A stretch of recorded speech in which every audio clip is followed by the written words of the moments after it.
Le fond vert, il est cassé, donc plutôt que vous priver de rewind, autant faire un rewind totalement n'importe quoi. Voilà tout ce qui s'est passé insolite ces dernières 24 ans, c'est tout de suite dans ce rewind du 13 juillet 2012. Allez hop, ça c'est fait. Et le saviez-vous, nous sommes vendredi 13, voilà alors. Ça tombe bien, parce que j'ai une anecdote croustillante sur un 13 juillet. Vous allez voir, accrochez-vous à vos frocs. Hein. Alors, il faut savoir que c'est un 13 juillet que Mara s'est fait tuer par Corday. Et traditionnellement, on appelait les 13 juillet les jours de la pintade. Voilà. C'est un peu le jour de la pintade aujourd'hui. Voilà.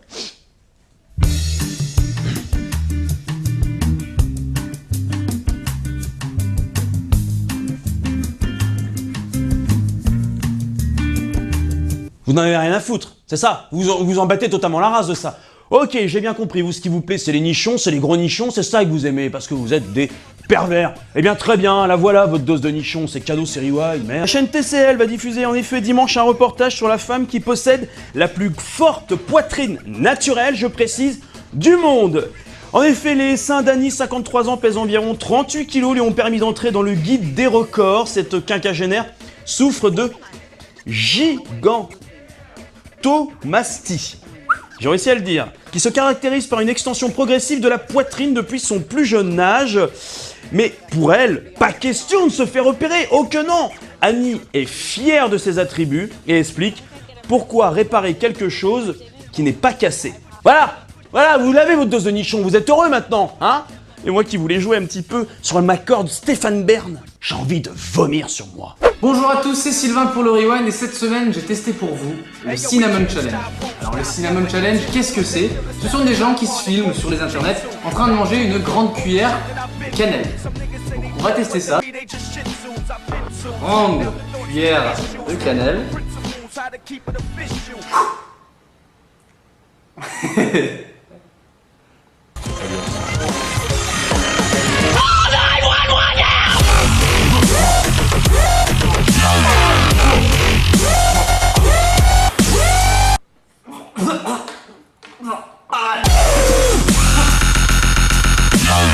C'est horrible, faites jamais ça. Donc voilà, proposez un défi pour la semaine prochaine ou un test. Et faites pas ça chez vous, c'est très débile. Voilà. Et pour enchaîner dans ce rewind, vous le savez, ici même, quand une émission à la con passe à la télé la veille, généralement, on adore dans le rewind vous faire une espèce de petit best-of des moments les plus nuls. Et c'est ce qui s'est passé hier soir avec l'émission 60 secondes chrono diffusée sur M6.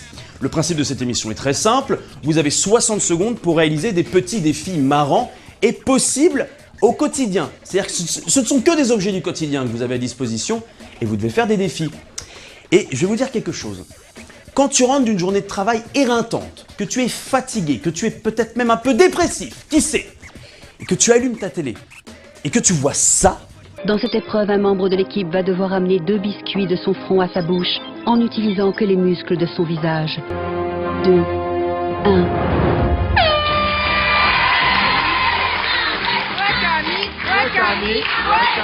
Alors si un biscuit tombe, ça n'est pas perdu, il faut juste reprendre la main. Tu reprends ta télécommande et tu éteins ta télévision. Et ensuite tu vas dormir en lisant un bon bouquin. Voilà. Je vomis sur Alex Good. Et l'image du jour, c'est M6 qui nous l'offre. Hein. M6, ils adorent nous offrir des images en ce moment, je sais pas ce qui se passe. Alors, vous le savez, un JT télévisé, c'est super, mais ça parle de trucs cool et de temps en temps, beaucoup moins cool, des actualités tristes, des gens morts. Et c'est le problème d'un JT, c'est que quand on parle de trucs super tristes, c'est pile le moment où il ne faut pas qu'il y ait un problème technique. C'est pile celui-là. Pas vrai, M6? Vous êtes d'accord? C'est l'avalanche la plus meurtrière de ces dernières années. Géraldine Chen, Laurent Blanchard, Irène Candel. Ce matin que les gendarmes ont été alertés. Ah, excusez-nous pour ce petit problème technique. Zut, M6! Bon, essayons encore. Allez-y, vous pouvez le faire, je suis avec vous. Rhume, gastro ou encore syndrome grippaux, les cabinets de médecins ne désemplissent pas. Jamel Mazi, Eric Hervé, Julie Lotz. Ça peut être dû à un petit refroidissement. Dans cette pharmacie lyonnaise en pleine... Alors, excusez-nous pour tous ces problèmes techniques. Je ne sais pas si on pourra voir ces sujets dans ce journal. Tout autre chose à présent. Eh ben non. Et pour se quitter, l'œil du rewind. Waouh, ça fait peur! Alors attention, dans cet œil du rewind, parlons de la situation immobilière en France et surtout à Paris. Vous le savez, même si vous n'êtes pas forcément parisien, qu'à Paris, c'est très compliqué de se loger pour pas cher. Et la preuve avec cette photo postée par une internaute sur le support Twitter. Tada! 50 000 € pour 3 mètres carrés avec, je cite, coin kitchenette. Ouh, put you in the tendière, 50 000 €, 3 mètres carrés, ça va être la teuf chez moi ce soir. Je peux même pas faire une crémaillère dans cet appart. C'est-à-dire que quand t'es dans le salon, t'es en même temps un peu dans la cuisine et un peu dans la salle de bain, tu vois, et un peu dehors, hein, parce que sinon tu peux pas tenir à plus de 3 s'il n'y a pas quelqu'un dehors. C'est pas possible, il faut choisir. Alors, moi quand je vois ça, j'ai juste envie de me dire un truc. Pourquoi investir 50 000 € dans un 3 mètres carrés quand tu peux aller en prison dans une cellule de 3 mètres carrés gratuitement? À quoi ça sert de payer? Je vous pose la question. Je vous pose la question. Ce rewind totalement n'importe quoi, c'est déjà terminé pour cette semaine. Oh là là, vous êtes triste, mais c'est pas grave. N'oubliez pas d'aller rejoindre la page Facebook du rewind. Ouh. Oh, le week-end arrive là, je sens que je vais bien profiter.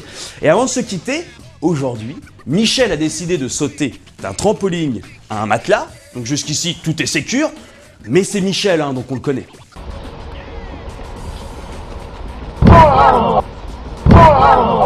Et bim! C'est quand même débile de mettre un matelas pour pas se faire mal et de se plier le crâne. Oh, ça me dégoûte, il est con ce Michel. Allez, bonne soirée à tous, bon week-end à tous, reposez-vous bien et revenez-nous lundi avec le sourire. À titre personnel, je vais dormir pendant 48 heures, à partir de maintenant.